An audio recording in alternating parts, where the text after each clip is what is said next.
that you're doing right now that would be a liability for you? As you begin to look toward the future and take inventory of yourself, what is it about you right now that you've got to leave this behind because this no longer fits? Looking at where you want to go and the kind of person that you must become, the kind of standards that you have for you. What is it that you must do differently? Repeat out to me, please. If you want to keep on getting what you're getting, keep on doing what you're doing. See, that doesn't take an Einstein for that one. All right? It makes sense unless you change your pattern, unless you change the way you're thinking, unless you change your behavior, you're going to continue to produce the results in your life. See, all of us are winners, but some of us are producing results that we don't want. And so all you have to do is look at your game plan, look at your strategy. How is it that you have been being? What is it that you've been doing to produce this? So you're the director, you're the producer, you're writing the script, you're the star of your life. And as you begin to look at your life, you can decide whether or not it's a smash or whether or not it's a flop. That's in your hands. Look at your life, look at where you want to go. Don't worry about your circumstances. Don't worry about your age. I have a friend who's up in age, over 70, and she wanted to build a multi-million-dollar complex. The name is Dr. Johnny Coleman. Lenders and bankers say, you can't do that, you're too old. She ignored them. That building now stands, ladies and gentlemen, a multi-million-dollar structure.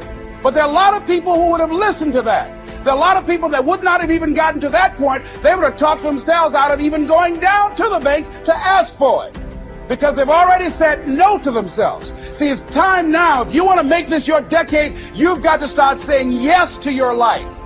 You've got to start saying yes to your dreams, yes to your unfolding future, yes to your potential, as opposed to saying no. See, 87% of our self-talk is negative. So you've got to make a conscious, deliberate, determined effort to say yes to your dreams. Why not? Why not me? Don't spend time like most people going through life complaining. Don't try and get on talk shows and tell everybody how life has done you wrong. Here's what's happening in the audience. 80% don't care, and 50% glad it's you.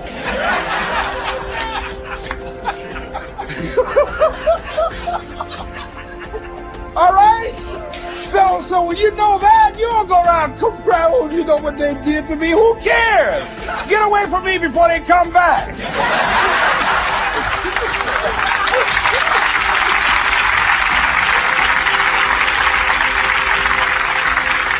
I had a friend of mine that said something that's very important. He said, hey, it doesn't matter what happens to you. The only thing matters, what are you going to do about it? That's all that matters. Okay, life knocked you down. What are you going to do about it? How long are you going to sit there and say, you know what they did to me? How long? Who wants to hear that racket? Use that energy to get up from there and move on and get on with your life.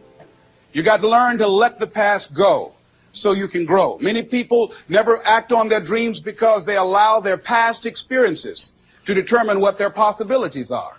Whatever you've done in the past, that's not a reflection of your possibilities. That's just a reflection of your consciousness. That's just a reflection of your development and your growth. The future is unfolding for you right now. The future is unlimited for you right now. No one knows where you can go. No one knows what you're capable of or what's possible for you. You don't even know that. I had no idea, ladies and gentlemen. No one could have convinced me that I was able to do this. I'll never forget, I was speaking in Detroit, and a high school friend of mine saw me afterwards, and he was backstage. He said, I can't believe it's the same person. And I thought for a moment, and I said, it's not. The person you know, he's gone. He doesn't live here anymore. We have the power to change our personal history, changing the direction of our lives, changing our thoughts, changing where we want to go, exploring new horizons. So as you begin to look at this decade and affirming that this is your decade, as you set goals that will make you stretch, that will bring out the best in you, as you begin to remove the negative, toxic people from your life, as you decide to take some chances in life, and that's one of the things that's very important. This God said, if you're not willing to risk, you cannot grow. And if you cannot grow, you cannot become your best. And if you cannot become your best, you cannot be happy. And if you can't be happy, then what else is there? I'll never forget when I reached my first major goal of buying my mother that home. I'll never forget what it was like, and you're going to have this experience when you reach some major goal.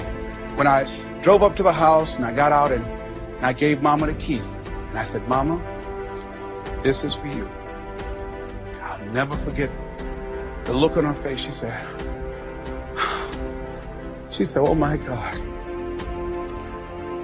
no one could have convinced me when I adopted y'all that this would happen. She said, oh, thank you. She said, and you caused me so many damn problems. You can either live your dreams or live your fears. And I think the majority of people actually are not living their dreams, but are living their fears. So I want to ask you a question. What are your fears? What are you afraid of?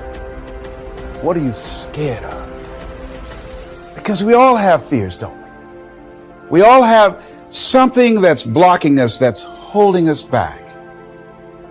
And as we begin to look at life, what we realize is that the reason that most people are not living out their true potential, are not doing all of the things that they would really like to do, is because of fear.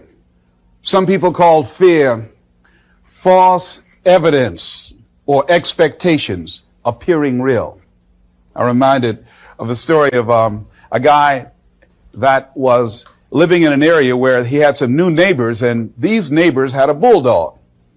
And when he came home every day, this bulldog used to chase him about a half a block from his house. Every day, he would have to streak home. I mean, he would just run. This bulldog would be right on his heels. And so he just got tired of that, because he would go home about a half a block away from home. He would look around for this bulldog and he wouldn't see him. And he would go walking casually along, and this bulldog come out of nowhere, woo, woo, woo, and start chasing him. He'd run home. So this one day, he just got tired. And so when the bulldog was running after him, he started running. He saw a rock, and he stopped to pick it up to throw at the bulldog. And when the bulldog got up on him, he started barking. He realized the bulldog didn't have any teeth in his mouth. Then he started chasing the bulldog. If you don't get all away from it, because the most the bulldog could have done is gummy, you know. And so, you know what? Most people go through life running scared. Running scared from things that have no teeth in them, because they're false expectations appearing real. But see, we're brilliant enough to scare ourselves to death. Do you realize that? There are some people actually who get a kick out of scaring themselves to death. I remember the last frightening movie I saw. It was The Exorcist. I will never forget. I was so frightened when I came home. I'll never forget. I drove in the driveway, and I had already called my former wife and said, listen, turn the lights on. I was coming in the driveway, and I was getting out of the car, and all of a sudden I couldn't get out. I started blowing my horn. I said, Madeline, they got me, they got me. She came to the kitchen with and said, take your seatbelt loose, fool. I said, oh, okay. I was frightened out of my wits. But there are a lot of people who they get off on that. They love it. I'm a person, my brother is a paratrooper. My twin brother, he's in the military, career man. I would love to jump out of an airplane in a parachute. I'm scared, though. I mean, I really admire my brother for that. I would really love to be macho man like that. What are the things that you fear that's been keeping you from living your dream? That's been keeping you from doing some things that you would like to do? Just think about those things.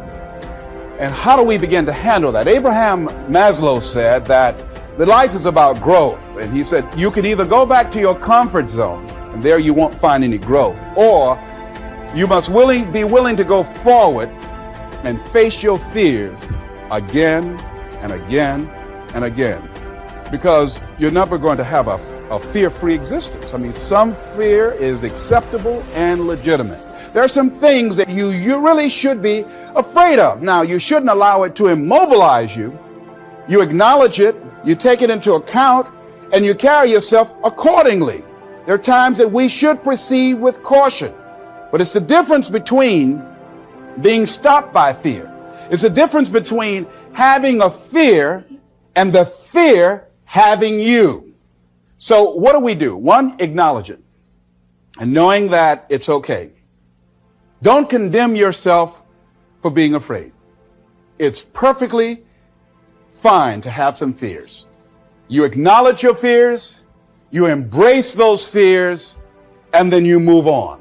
You act on whatever it is that you fear. Because once you embrace it, see, what you resist will persist.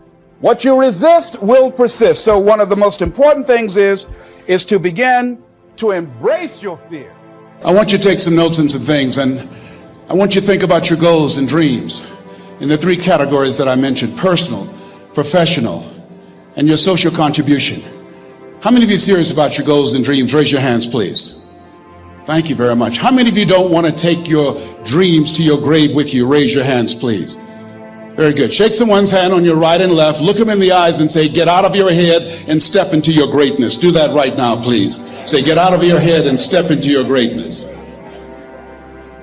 I want you to write this down. Let us say together, as you think about your goals and dreams, let us say together, it's possible together, please. Yes, write that down. See, ladies and gentlemen, as an entrepreneur, I've been an entrepreneur for 20 years. It's my 21st year. I could have been speaking and training for 34 years. But for 14 years, I was living in my head. For 14 years, I stopped myself. For 14 years, I used to go see Zig Ziglar, that I considered the #1 motivational speaker on the planet. Zig Ziglar and Tony Robbins, they're the best on the planet. Bob Proctor, they're the best on the planet. Jack Canfield, Mark Victor Hansen, T. Harv Eker. I would go and see them, and then I would leave, and my conversation with myself was, my heart would say, I can do that. And then my mind would ask, how? How would you do that, Les Brown? See, when I was in the 5th grade, I was identified as EMR, labeled educable mentally retarded. Put back from the 5th grade to the 4th grade. I failed again when I was in the 8th grade. I have no college training.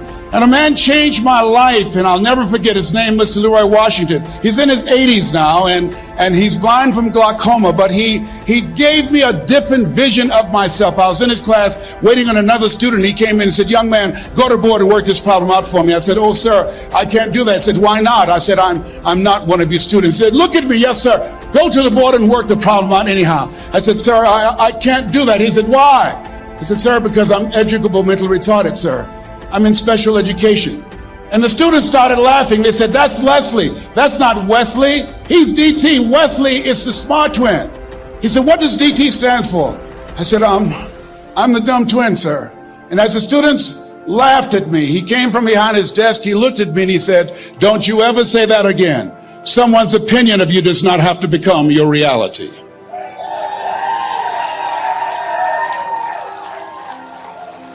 On one hand, I was humiliated, but on the other hand, I was liberated, because he looked at me with the eyes of Goethe, who said, look at a man the way that he is, he only becomes worse.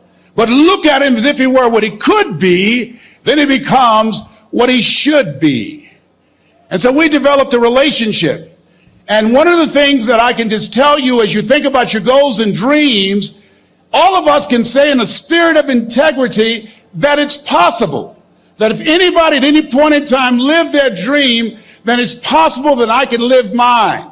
And what I did was, I made a mistake. I looked at my goals and dreams, and my mind said, how will you do that? I went from my heart to my mind, and I stayed up there for 14 years. 14 years. I can't bring those 14 years back. Those years are gone. And I've made a mission in my life to help people to stop putting it off and procrastinating. How many ever thought about something you wanted to do and you procrastinated, you talked yourself out of it? Raise your hand, please. There's a proverb that says, if there's no enemy within, the enemy outside can do us no harm. And so, as you look at your goals and dreams, every day we must convince ourselves, we must sell ourselves on that it's possible. Every seminar, every workshop, every book that I've ever read, every speaker that I've ever heard, it interrupted what I was believing about myself. Everything that you do, everything matters. As you go through each day, I know now as I look back at age 63, looking at my life, everything matters. T. Harv is right. How you do anything is how you do everything. And I realized that the choices I was making was based upon how I saw myself. Let us say together, it's necessary. Write that down. It's necessary as you look at your goals and your dreams, it's necessary that you have a strategy and a game plan to change the story that you believe about yourself. And that's an ongoing process. I discovered, and many people have, that what we do, what we accomplish, what we produce is a result of the story we believe about ourselves. My favorite book says, "Be ye not conformed to this world, be ye transformed by the renewing of your mind." And so as I begin that, I'm getting out of one story and stepping into another story. As I become aware of some things, there's still some things I'm not aware of. So I'm still growing, I'm still developing. I'm like the lady who said, "Lord, I ain't what I want to be, ain't what I'm going to be, but thank God I sure ain't what I was."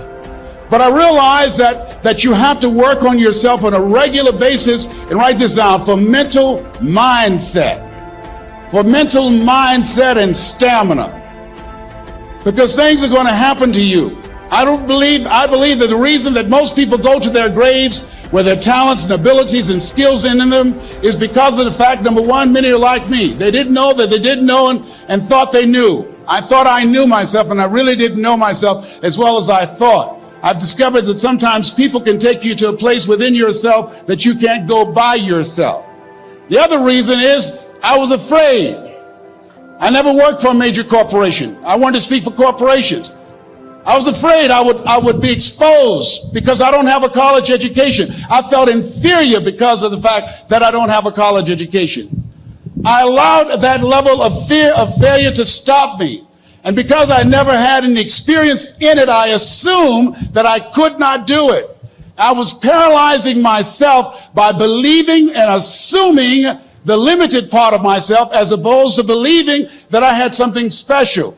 You have something special. There's something you want to do. Because you don't know how to do it doesn't mean that you can't learn. I like something that I heard. You don't have to be great to get started, but you have to get started to be great. Repeat after me, please. Leap and grow your wings on the way down.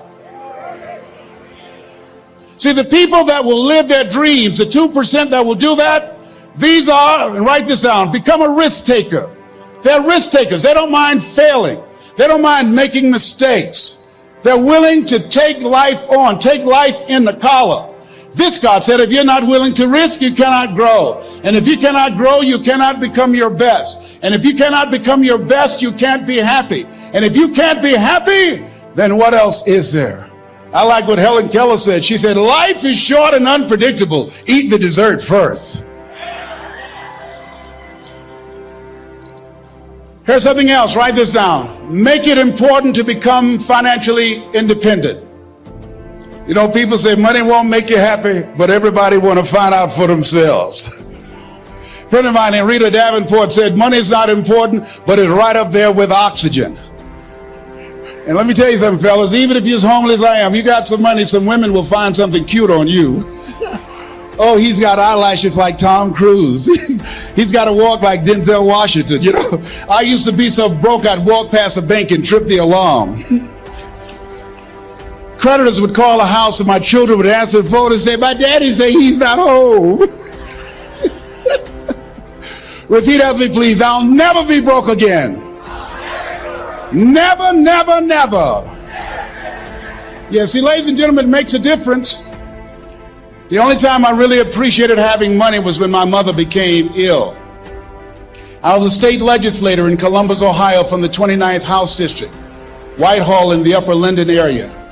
And my brother called me and said, Leslie, yes, Mama's been sick and we're going to put her in a nursing home. I said, wait a minute, Wesley, we can't do that. Get Margaret Ann on the phone. She's on the phone. Get Linda and Leonard. They're all here. What, Leslie? Listen to me. Mama used to work in a nursing home. She said she never wanted to go into one. I promised her when I was 10 that I would take care of her. We would do whatever was necessary to take care of her. He said, we knew you would feel like that. And this is why we did such a thorough job interviewing the various nursing homes. And we have found the one that's ideal, and Mama would love them. I said, hold it, just a minute. She didn't clean their behinds. She took care of us. See, I had a problem. I couldn't understand how one woman, third grade education, 46, domestic worker on Miami Beach, can raise 7 children who couldn't take care of themselves, but 7 children couldn't take care of one woman. I had a problem with that. I had a problem with that.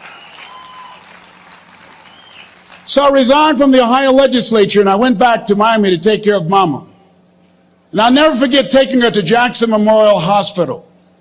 And when we went in, the receptionist said, as she looked at my mother, looked at me, she didn't say, how you doing? Are you uncomfortable? Are you in any pain? My mother at that time, she was in her 70s. The lady just said, what kind of insurance do you have? And I stepped forward and I said, she has Les Brown Unlimited. Give my mother what she needs. I can write a check for it.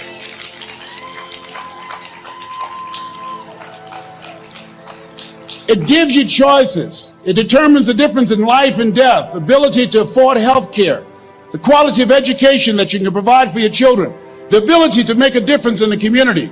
I'm doing training with young people in an area of Chicago called Inglewood, where more young men have been killed in Inglewood than in the Iraqi war, teaching them how to develop their minds, how to develop their communication skills, how to dress like a prospect rather than a suspect, how to stay away from negative people and develop the skills to make it in a global economy. Money makes it possible for me not to have to depend upon some government agency to make that happen. So as you look at yourselves, make it important that you find some way to use your talents and gifts that generate the income that allow you to control your destiny. I read something that said, either you control your destiny or someone else will. Here's the other thing. Repeat out to me, please. Take care of myself. Yeah, so you got to take care of yourself. I'm 63. I can do 140 push-ups nonstop after warming up.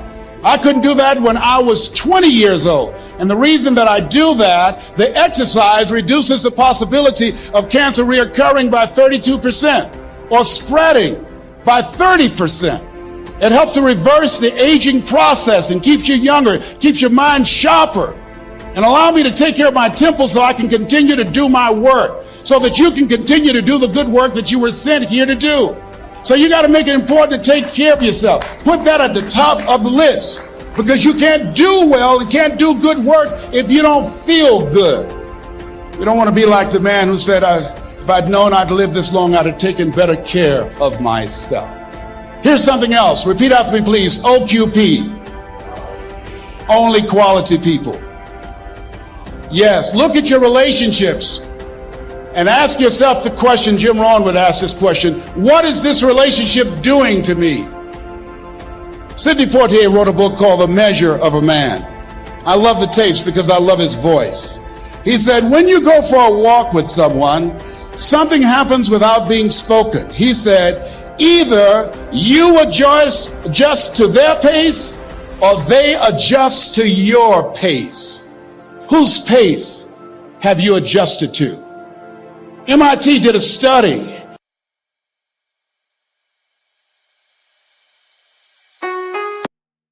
And the study indicated that you earned within $2,000 to $3,000 of your closest friends and associates earn. Who's impacting you? Who's in your ear? What influence do they have on you? Dr. Dennis Kimbrough said, if you're the smartest one in your group, you need to get a new group. So practice the principle of OQP, only quality people. And somebody's saying, Les, can I change them? No, it's a full-time job changing yourself. Some people are so negative, they'll walk into a dark room and begin to develop.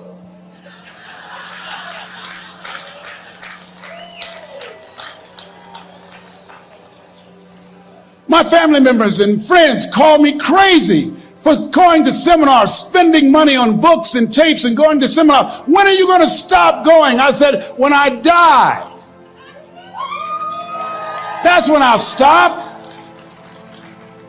When does a man or woman die? When their dreams die. When do we die? When we stop developing ourselves, expanding our minds, challenging ourselves, raising the bar on ourselves. The best thinking that I had at that point in my life had produced this life that I have.